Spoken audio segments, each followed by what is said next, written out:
Happy Saturday. Here we are with the treatise continued of It's About Time. I'm powering through this. Number one, Adam says in a YouTube it needs to be consistent, but I cannot wait to start diving in and reading the Bible again. And this is our companion book.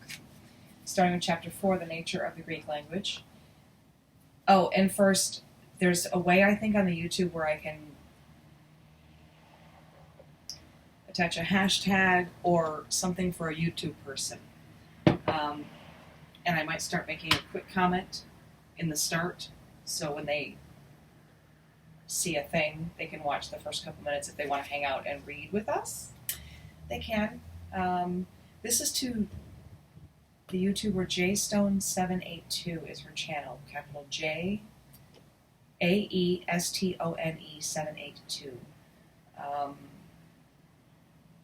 She said two things, and I was like, oh yeah, okay. So anyway, last night, I noticed on my privacy settings that when you guys look at the channel and when I'm reading, you don't see everyone I'm subscribed to, you don't see all the liked videos, and I think I'm going to keep it that way, because otherwise people see a box that you've, created because you're watching in your little box parameters, like your channels, the things you like.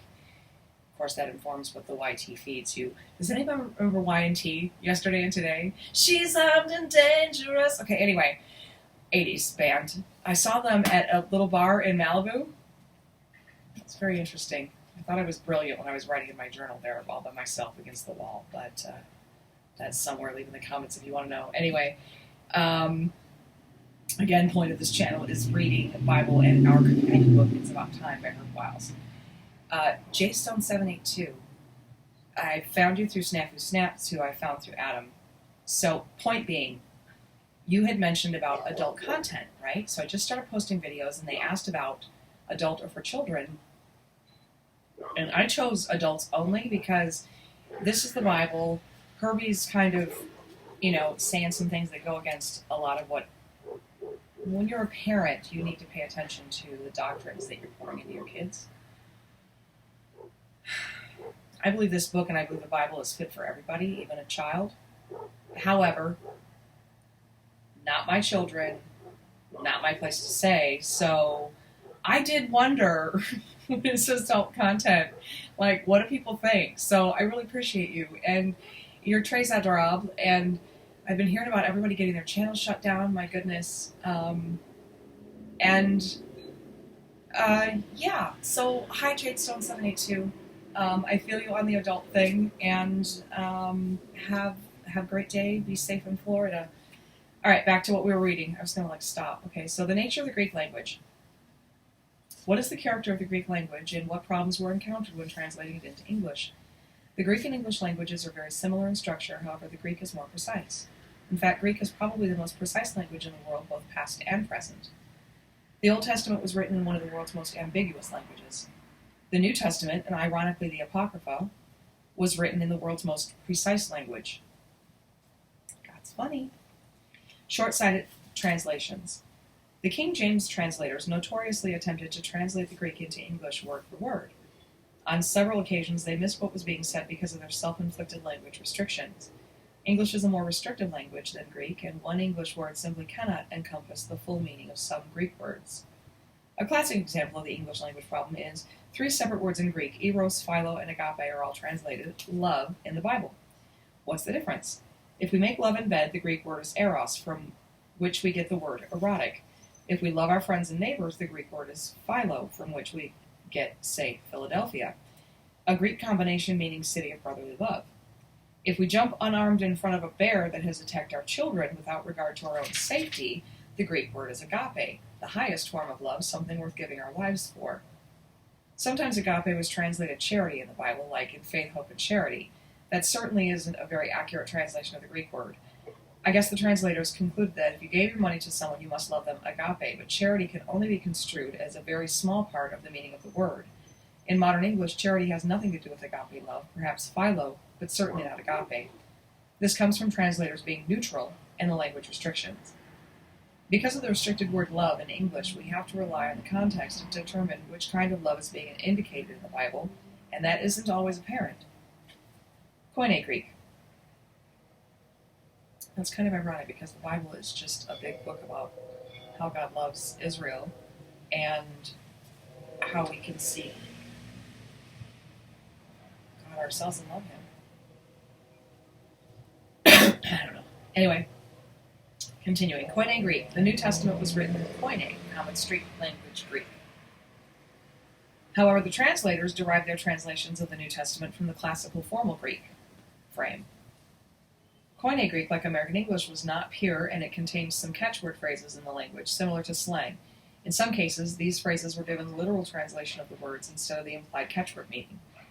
For instance, if an Australian was told by an American to get off my back, he would have a tough time deducing that he was told to mind his own business, unless the Aussie was very familiar with American Koine English. Get off my back is an American catchword phrase that means something other than the literal meaning of the words. Koine Greek also has a few of these type catchword phrases.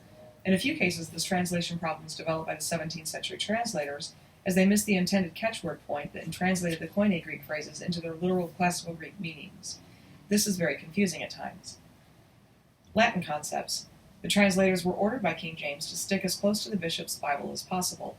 The bishop's Bible was an English translation of a Latin translation of the original Greek. The bishop's Bible was an English translation of a Latin translation of the original Greek. Latin is not nearly as precise as Greek or English, so there were even more problems when translating a translation of the original. Many Roman Catholic concepts were carried over in the word translations. For example, the Greek metanoeo, one of my favorites, is change of mind. You get new information, you think for yourself, you exercise your own free will in your own mind, and you metanoeo. It's what happens when you change your mind about Christ. For example, the Greek metanoeo is translated throughout the King James Version as repent. Repent is a word derived from Latin that means feel remorse and reform one's ways or actions. However, in Greek, metanoeo simply means to change one's mind, and has nothing whatsoever to do with penitent actions. This was totally a Latin concept. Change your mind is a far more accurate translation of metanoeo than repent. On some occasions, the Latin word concepts were carried over in the translation. Wherever needed, we will ferret out some of these concept oversights. The Greek alphabet. How can we check the translations of Greek if we don't know the language? Any English teacher will tell you that Greek is one of the most difficult languages to master. I guess it is if you desire to converse with Greeks, but we only desire to cross-check some of the word translations. To speak Greek is a difficult task, but to learn to pronounce the words and decipher the alphabet is really quite easy. Greek to English lexicons are easy to find, and they will translate the words for you. All we have to do is learn the Greek alphabet. Let's compare the alphabets. He's got a really great little guy here that talks about Greek character English equivalent. The Greek alphabet now contains 24 characters where the English uses 26. What are they missing? They're missing C,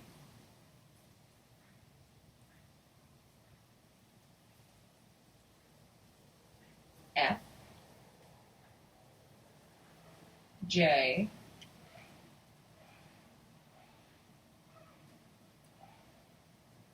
Q,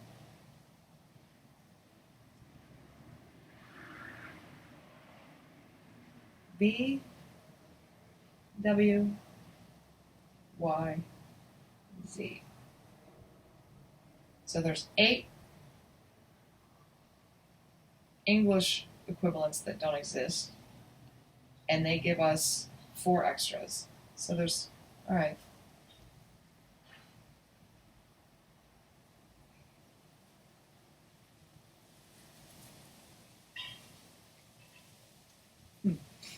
Anyway, okay, sorry, I totally digressed. See what happens when you have a nice... Oh, there's more tables. This is Hebrew, Greek, Phoenician alphabets all together. Oh, apparently it's a long one. It's a 2-pager that goes across this way. Okay, so again, in the comments, if you want, I will eventually... I can learn how to scan. We could scan. Give me something to do next year when we're done reading this, and I got to figure out what to leave on the YouTube if God is really super hysterical. He goes, yep, 2020 wasn't it.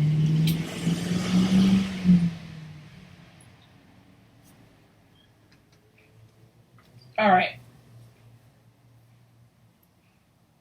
Let's compare the alphabets. The Greek alphabet now contains 24 characters where the English uses 26. The English alphabet is derived from the Greek, Phoenician, Roman alphabet, and most of the consonants and vowels are used identically. Look at the chart on the following page.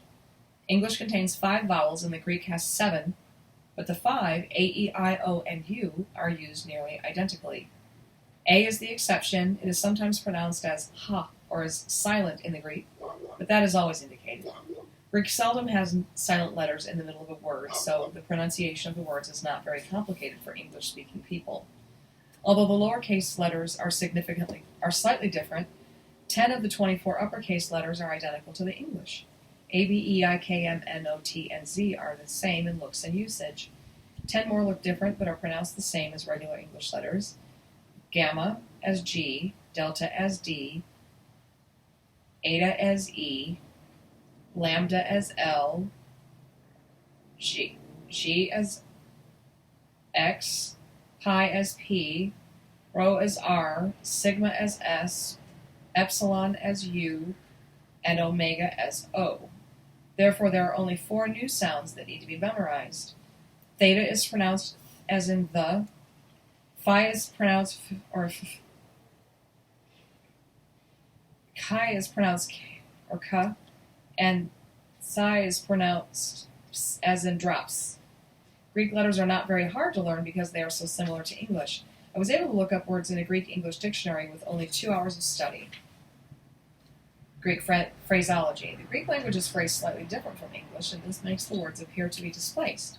For instance, tini di omioso, ten Guinean tatin, translated word for word in English, comes out, to whom but shall I liken the generation this? In modern English it should read, but with whom shall I compare this generation? Translating Greek requires some slight rephrasing and using synonymous words to bring it into modern 20th century English usage. Similarity of languages. The Greek language allows the use of the same word twice in one sentence, not common to English. The Greek language is phrased more akin to Hebrew, but it is written left to right as is English. However, Greek, Hebrew, and English sentences usually have the verbs close to the Greek, Hebrew, and English sentences usually have the verbs close the nouns, and this is not common to many languages. The verbs close the nouns. That's interesting. I don't remember ever read. Okay, well, that's interesting. Hebrew, Phoenician, Greek, and English have all been derived from the same roots. They are all Indo-European languages. If you doubt this, take a close look at the charts on pages 38 and 39. Chapter 4. Similarity of codices. The ancient Greek codices were very similar to the Hebrew codices. Both were written in uncial letters, and neither had punctuation, paragraph divisions, capitalization, or verse numbers. We know that all of these aspects of the King James translation were the work of translators, and we should look for oversights in these areas. Also, the earlier Greek manuscripts used the same letters as numbers concept. Greek language conclusion. What have we gained about the Greek language and codices from which the New Testament was translated? The Greek language is more precise than either Hebrew, Latin, or English. It usually cannot be translated accurately word for word. It generally needs expanded. The translation based on classical Greek. The translation was based on classical Greek instead of everyday Koine Greek, causing the mistranslation of some catchword phrases. In part, the translation was filtered through the Latin language and retained some Latin concepts. It is possible for us to check the accuracy of the Greek translation in the New Testament with the Greek-English lexicon, and we will do so. In passing through, although we will use the King James Version of the Bible, I may update some of the verses to more modern terms. When quoting from the Bible, copying 17th century English is frivolous because anyone can easily turn to their copy if they desire the outdated wording. The 17th century style and formal terminology have been out of vogue for more than a century. I generally will not greatly alter what the original said and give chapter and verse. When I do significantly alter the reading, I will give you the reason parenthetically. We are not interested in the rhythm of the language, but in getting at the historical facts and accurate meanings. The bulk of my alterations will come from a more advanced and accurate theological concept than the translators had, and from archaeology, modern known history, and alternate translations. Now we need to get down to the brass tacks. In the next chapter, I will catalog a few key archaeological finds. Then the next section is going to be a big, nasty bear. Get out your bifocals and library card. You are going to need them if you intend to check me out. Check me out, check me out, check me out! Only if you do a little research on your own will you be able to refute or agree with my statements and conclusions.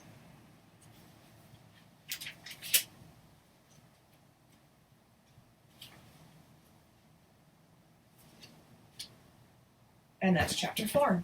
We'll let that go for now. You know what? That's only 15 minutes. Let's do chapter 5. Key archaeological finds in the Hebrew calendar. Several references to archaeology has been given in the former chapters. What archaeological finds have given me the confidence to boldly say that we will be able to do what others have not?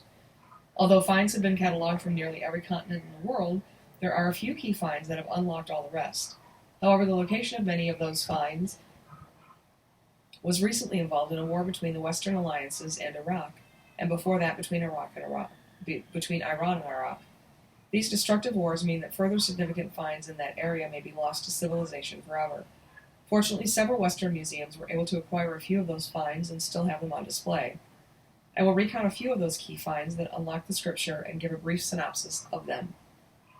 The Rosetta Stone, number 1. In 1799, M. Boussard, a French scholar on tour with Napoleon in Egypt, uncovered a polished black basalt slab with 3 sets of inscriptions engraved on it.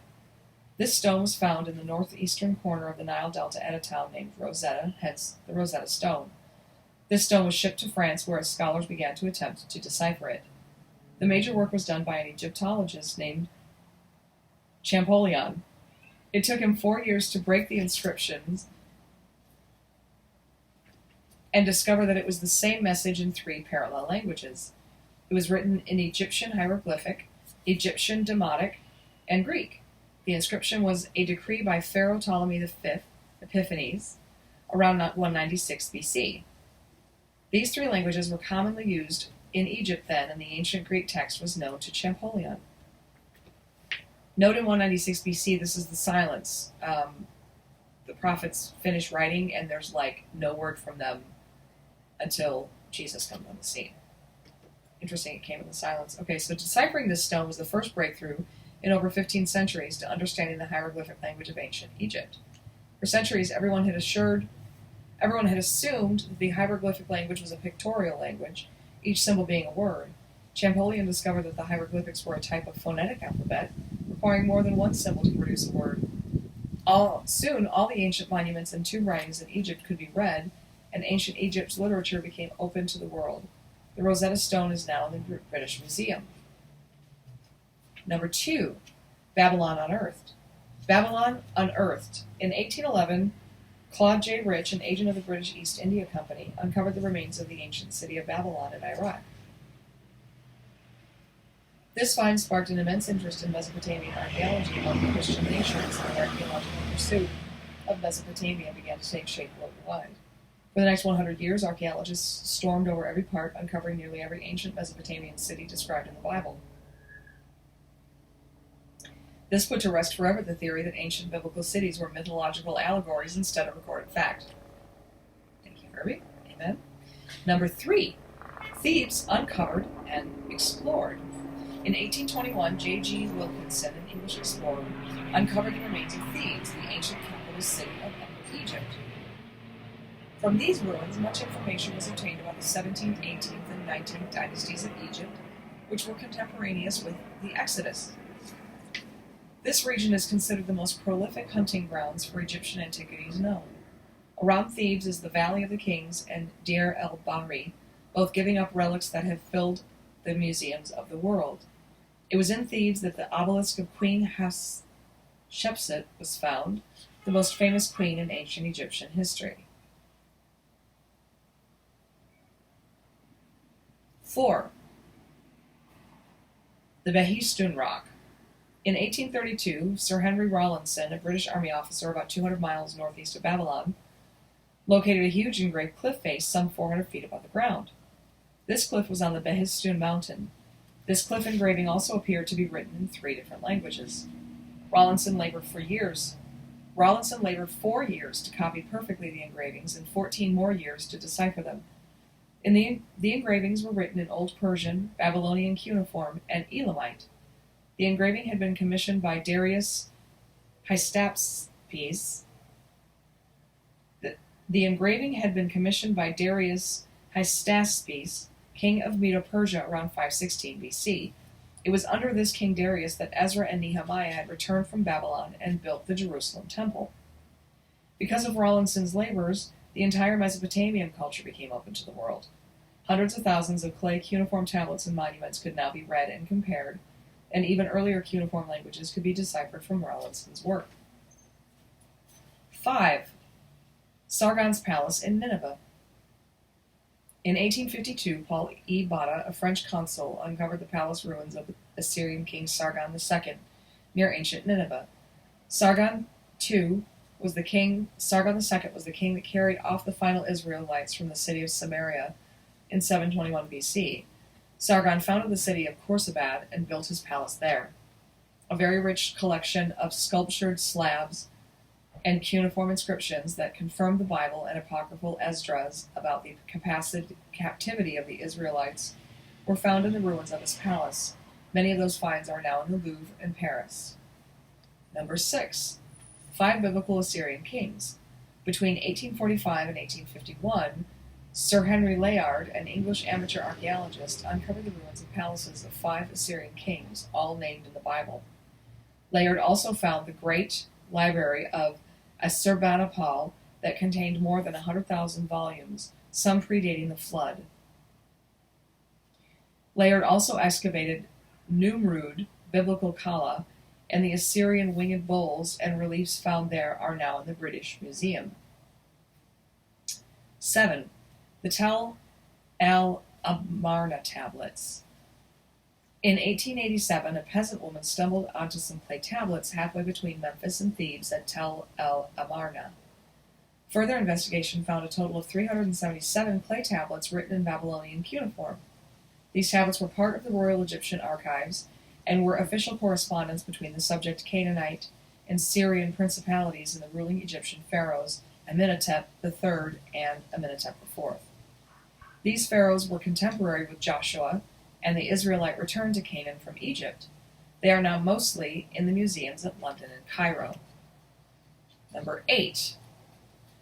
Calneh excavated. Between 1888 and 1900, the ancient city of Calneh, also Nippur or Nephar, was unearthed by a group from the University of Pennsylvania. They found over 50,000 clay tablets that included a 20,000 volume library, archives of kings that predated the flood, school reference cylinders mounted on revolving stands, dictionaries, works on law, science, religion, mathematics, and literature, even an encyclopedia. This find proved beyond doubt that the ancients were highly civilized and educated, thus punching huge holes in the Darwinism concepts that were coming into vogue at that time. 9. Hammurabi's Code. In 1902, a French archaeologist, M.J. de Morgan, led an expedition into ancient Susa. The expedition unearthed a polished black diorite stone that contained over 4,000 lines of Semitic Babylonian cuneiform. This obelisk is 8 feet high, as high as my ceilings, 2 feet wide, about as wide as my chair, and 18 inches deep. I don't know, I'm deeper than 18 inches in this chair anyway. And it is written on all 4 sides. Ooh, okay. It is presently in the Louvre in Paris. In 1902, a French archaeologist, M.J. de Morgan, led an expedition into ancient Susa. The expedition unearthed a polished black diorite stone that contained over 4,000 lines of Semitic Babylonian cuneiform, 1,000 lines a side. This obelisk is 8 feet high, 2 feet wide, and 18 inches deep, and is written on all 4 sides. It is presently in the Louvre in Paris. This obelisk was commissioned by King Hammurabi I, founder of the Old Babylonian Kingdom, contemporary with Abraham, circa 2000 BC. Hammurabi had codified the laws of his kingdom and had set copies of them throughout his kingdom, hence Hammurabi's Code. These laws dealt with religion, justice, taxes, wages, lending money, property disputes, marriages, freight and passenger regulations, public works, and canal building. To this date, it is the largest single cuneiform tablet found. Later scripturalists have identified Hammurabi as King Amraphel of the Bible, one of the kings that Abraham defeated during the rescue of his nephew Lot. However, this is only a summation, and there is no hard evidence to support their claim. Nonetheless, Hammurabi's code is solid evidence that the ancient Babylonians were even more civilized than anyone had expected. Although archaeological finds now number in the millions, these 9 finds are the most important building blocks of solid evidence proving that the Bible is historically accurate. It is from these finds that we will be able to correct many of the numerical enigmas of the scriptures and found a solid hypothesis to base our timeline upon. The Hebrew calendar. How do the prophets reckon time in their prophecies? Did Moses and Jesus both operate from the same calendar? How does that compare with our modern reckoning of time? Because we are dealing with the rudiments of time, it would be logical to compare our system of accounting time with the system used by the ancients. Anyone that has paid attention to the Jewish holidays and feasts will discover that they don't fall on the same day from year to year. Do they know something that we don't? The Gregorian system. Our modern Gregorian, named for Pope Gregory the 13th, calendar. Our modern Gregorian calendar came into common use in 1582 AD. Pope Gregory the 13th proposed our present system to correct an error in the Julian calendar, named for Julius Caesar, that had been in use since the Roman Empire. The Western world has been operating on an astronomical system since the beginning of the Common Era, or AD. Our modern astronomical year is 365 days, 5 hours, and 48 minutes long. This reduces mathematically to 365.2422 days, and it is the time required for the sun to pass identically through the same equinox. We divide our years into 12 months, each having either 31 or 30 days each, with the exception of the second month. February has normally only 28 days, but every 4th year, the 29th day is added to it. 3 years contain 365 days, but the 4th year contains 366. Not very complicated once you get used to it. The Jewish system. The Jewish year also usually contains 12 months, but the system is based on the lunar cycle. Each month contains alternately 29 and 30 days. The moon always begins on the new moon. The month always begins on the new moon. Okay, so the month always starts in evening darkness. Okay. Oh, so it starts and ends. And the day starts in the dark to the night. Okay, so that makes sense. All right, now I may not forget what time of the month it is according to the moon. The Jewish month always begins on the new moon, and this places the full moon on either the 14th or 15th day of the month. The moon completes a cycle each 29.53 days, or 29 days, 12 hours, and 43 minutes. The usual Jewish year only contains about 354 days. How are the 11 and a fraction days made up to match the solar year? The intercalary calendar. The Jews adopted a calendar that solved the missing days problem. However, profane history records that this was accomplished back in 747 BC by a Babylonian king named Nabopolassar. His astrologers deduced that there are exactly the same number of days in 235 lunar months as there were in exactly 19 astronomical years. Nabopolassar came up with a system to rectify the missing days. Wait a minute. How accurate was the Babylonians' calculations? If we multiply 235 times 29.53, we come up with 6,939.55 days. If we multiply 365.2422 times 19, the result is 6,939.60 days. I guess those old boys back some 26 centuries ago knew what they were talking about. The difference is only 0.05 days, or 1 hour and 12 minutes. That gives them one less day in their lunar reckoning each 380 years from the astronomical reckoning. This is quite accurate. In fact, it is more accurate than the system we're now using. Because we are using the leap year system, we are counting on the average of 365.25 days to the year instead of 365.2422 days. We are off by 0.0078 days each year, and multiply that times 19 years, and we are off by 0.1482 days. That means we are off each 19 years by more than 3 hours and 33 minutes. That gives us an extra day in our reckoning of time each 128 years from the true astronomical reckoning. See, and everyone's sitting here trying to figure out time and the revelations and the this and the that and the blah blah. God is wearing the watch. God created time. He's hysterical, and this is a rabbit hole you would never get out of. Herbie wrote a third volume. Hopefully, maybe fingers crossed. Fingers crossed. Christina's John, maybe he might find the third volume. He never published it, but it is somewhere on a disc somewhere.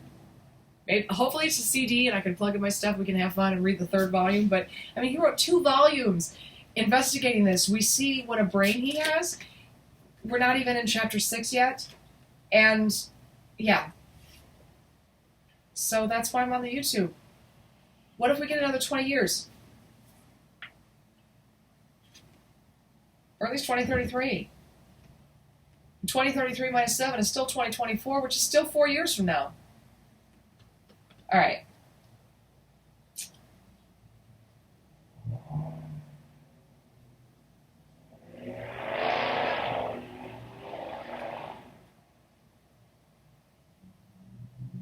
So with the intercalary calendar and Nebuchadnezzar,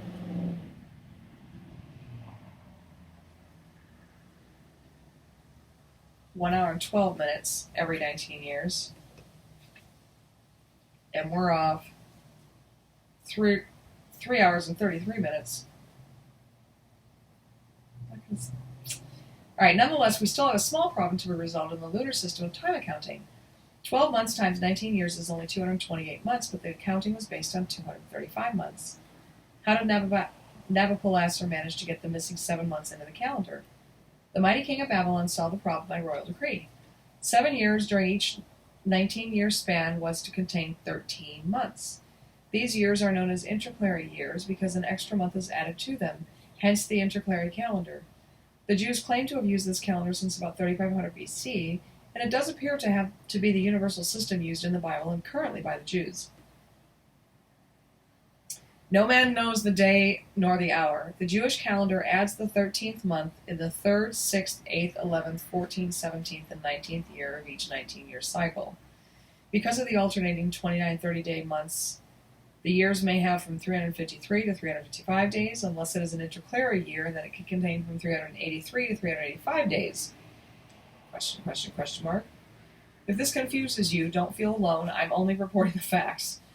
This system could probably be figured out, but when Moses came out of Egypt, another kink was added to it. When Moses led the Israelites into the Sinai, God ordered them to count the new year from that time. Therefore, the Jews count 2 new years, the civil new year beginning about the autumn equinox, Tisri the 1st, and the liturgical new year beginning about the spring equinox, Nisan the 1st. Give or take a little depending on the moon phase. See the following page. We have a nice Hebrew calendar guy.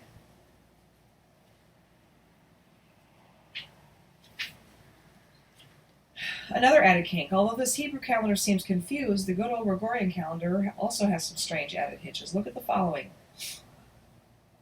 We have seen that the year actually consists of 365 days, 5 hours, 48 minutes, 46 seconds, instead of 365 days, 6 hours, as was thought at the time of Caesar. By the year 1582 AD, the error in the Julian calendar amounted to 10 days. To correct this error, Pope Gregory decreed that 10 days should be stricken from the calendar, the day following October 3rd, 1582, to be called October 14th.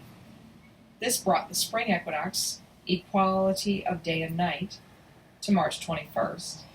Most of the Catholic countries adopted this Gregorian calendar immediately. Great Britain did not adopt the Gregorian calendar until 1752, at which time the Julian calendar was 11 days behind the true time. To correct this error, the British Parliament decreed that 11 days should be stricken from the calendar, the day following September 2nd, 1752, being called September 14th. All the English-speaking colonies, later the English-speaking nations, adopted the same calendar, and it is now used by all civilized countries, Russia being the last to adopt it. Russia adopted the Gregorian calendar in 1917, when Russian dates were 13 days behind those of the rest of the world. The change became effective at the beginning of February 1918, when the day following January 31st was called February 14th. Coming from the past to the future, these deleted days caused no alterations in which day of the week was next. If October 3rd fell on Wednesday, then October 14th fell on Thursday in 1582. However, let's say you're attempting to forecast backward to derive which day of the week that October 1st, 1581 fell upon. Unless you specifically know when and where the 10-day lapse occurred, your calculations will be in error. What day of the week did October 7th, 1582 fall upon? It didn't fall on any day. It didn't exist on the Gregorian calendar that year. I doubt if one person in 50, even with a megabyte computer, has removed these 10 days from his calendar calculations. Are you beginning to see that it is almost impossible to pinpoint some exact Hebrew weekday in ancient history from our calendar? When it comes to deducing some exact day backward from our Gregorian system, forget that also. There are just too many variables for anyone to come up with the exact day, and I don't care what the name of your computer is. We have to be content with the Farmer's Almanac and settle for being within a month or so when comparing calendars. For the sake of keeping down confusion, we will consider March 21st, the spring equinox, as the Jewish liturgical New Year, and September 21st, the autumn equinox, as the Jewish civil New Year in our BC calculations, unless the actual day is historically recorded. Several have claimed to have calculated some BC dates to the exact day, but I don't buy that for 1 minute. We will not be interested in rabbit soup, splitting hairs. Strangely enough, the later Babylonian New Year began around the winter solstice, as our Gregorian calendar does, but that type year was seldom used in their accounting. The Babylonians and Assyrians used the years of a king's reign as their principal time reckoning. The year of reign began the month the king began to reign. That is why there is easy confusion when archaeologists try to comparing Babylonian and Assyrian accounting to Jewish accounting. Sometimes there seem to be gaps, and at other times overlaps between the two calendars. Although all these systems seem to be confusing, keep one thing in mind. Regardless of the Hebrew-Babylonian lunar system or Gregorian astronomical system of accounting time, they all align within minutes of each other every 19 years. We may not be able to surmise the exact month, week, or day, but we can be sure that through the 19-year lunar astronomical cycles, we are going to come up with the same total number of years. The same total number of years has transpired since Moses left Egypt, no matter whose system we used. The significance of Hebrew numbers. While reading the Bible, have you ever wondered why the same numbers seem to keep popping up over and over? Moses was in exile 40 years. The tribes sent spies to Canaan for 40 days, and God made them wander in the Sinai for 40 years. Can these 40s all be a coincidence, or is there a significance with the number 40? After spending years of research in the Bible, it soon became apparent to me that several numbers are significant. Apparently God not only spoke in words, but also in numbers. Until I joined with Pastor Scott's teachings, the true significance remained hidden. These numbers are generally used in the positive sense, either alone, added together, duplicated, or multiplied. See the chart on the previous page. I cannot find in Scripture where any of the numbers are either subtracted or divided, although there are a few cases that this may be in question. Generally, the numbers are either added or multiplied. These numbers are only the basic numbers for those to be added, multiplied, or duplicated to give the meaning. For instance, 6 plus 1 equals 7, or man plus God equals completeness. Seldom are more than 3 numbers either added, duplicated, or multiplied. However, not all scriptural numbers are significant, and this formula cannot be applied to every number encountered in the Bible, only those obviously there. Scripturally significant numbers. Here he says number 1 represents God in unity. Reading our here. Number 2, 1 is God in unity. 2 is the number of adequate witness. 3 is divine manifestation. 4 is the earth, or earthly thinking. 5 is grace, unmerited favor. 6 is man and mankind. 7 is completion, God's covenant. 8 is new beginnings. 9 is ultimate divine manifestation. 10, man's or human responsibility. 12 is ideal or perfect government. 40, also 42 in parentheses, man's completeness or finished. 50 and 52 is harvest number. I'm 52. I was 50 when I read this. I was in that time period when I read the Bible for myself. That's nice. Harvest number. Okay. Continuing on. Hebrew feast days. Now that we have looked at profane archaeological finds, the calendars, and scriptural numbers, let's take a look at another biblical system, the 7 Mosaic feasts. These feasts are appointed times by God will be important in later chapters. The 7 original feasts or appointed times given to Moses in the Sinai were Passover, unleavened bread, first fruits, Pentecost, trumpets, atonement, and tabernacles. Leviticus 23, Numbers 28 through 29, Deuteronomy 16, etc. All the males of the Israelites had to attend 3 of those feasts, high Sabbaths, at the temple personally: unleavened bread, Pentecost, and tabernacles. Although modern Judaism celebrates more than 7 feasts, These 7 contain fundamental theology and their meaning. All 7 are directed toward the Messiah and what he would do. As Paul puts it, they are shadows of things to come. Jesus of Nazareth is the fulfillment of these feasts. Therefore, the precise timing of when these occur is important to proving up the focus of our timeline that ends with Christ and his church. I will only give enough details in the following synopsis to familiarize you with their times and generally what they entail. In a later chapter, we will get into more detail as it is needed. Passover, held on the 14th day of the first liturgical month Nisan between the evenings. Full moon. See Exodus 12. The Passover day was sometimes called the preparation day for the high Sabbath of unleavened bread. The Paschal lamb was eaten on this day. The feast could fall on any day of the week because it was held on the first day of the full moon. Traditionally, from the Jewish view, this was the celebration of the Passover, the angel of death in Egypt, the night before the Exodus, called Pesach or Pesach. Unleavened bread began on the day following Passover and lasted for 7 full days. This high Sabbath day was on the 15th of Nisan, second day of the full moon, and it also could fall on any day of the week. The unleavened bread and bitter herbs were eaten with a spiritual affliction and humbleness to God. Traditionally, from the Jewish view, this was the celebration of the Exodus and their deliverance from Egypt. First fruits, a feast within a feast, held only on the Sunday following the regular Saturday Sabbath that fell during the week of unleavened bread. The first fruits of the fields and flocks were offered to God by a wave offering on this day. Biblically, the 7 weeks to Pentecost Sunday were counted from the regular Saturday Sabbath following unleavened bread in that week. However, modern-day accounting now begins from Nisan 16th, regardless of the day. Traditionally, from the Jewish view, this was the Thanksgiving celebration in faith for the harvest that was to come. Then we have Pentecost, a high Sabbath held on the first Sunday following 7 weeks from the first fruits regular Sabbath, or on the 50th day. This feast was also called the Feast of Weeks, and it showed up on the first day of the 10th week of the liturgical year, in the month of Sivan. Sivan falls in May-June on our calendar. From the Jewish view, this was the celebration of the giving of the law, the 10 Commandments, to Moses, and the wheat harvest. It is called Shavuot by the Jews. Trumpets, held on the first day of Tisri on the new moon, or in the darkness, it could bring light, in the 7th liturgical month of the Hebrew year, and it could fall on any day of the week. This day is also New Year's Day for the Hebrew civil and Jubilee years. This month shows up in September-October on our calendar. From the Jewish view, it is the New Year's celebration called Rosh Hashanah. Coming very soon.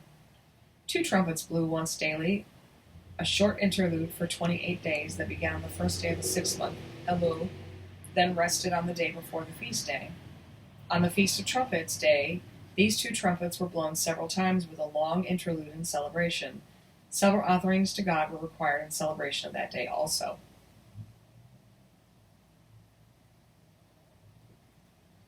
Atonement, held on the 10th day of the month Tisri, 9 days after the Feast of Trumpets. This was the only fast that was commanded by Mosaic law.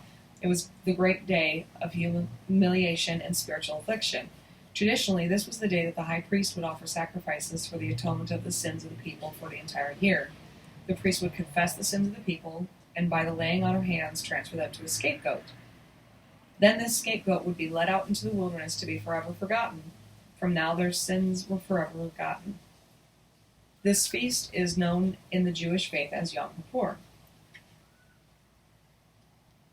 Tabernacles, the last high Sabbath of the year that began on the 15th day of Tisri, full moon. This feast lasted for 8 days. This feast was also known as the Feast of Booths or Gatherings. The day following this week, the 8th day, was also Sabbath day. Traditionally, from the Jewish view, it is the celebration of the Israelites living in tents during their sojourn in Sinai, now known as Sukkot.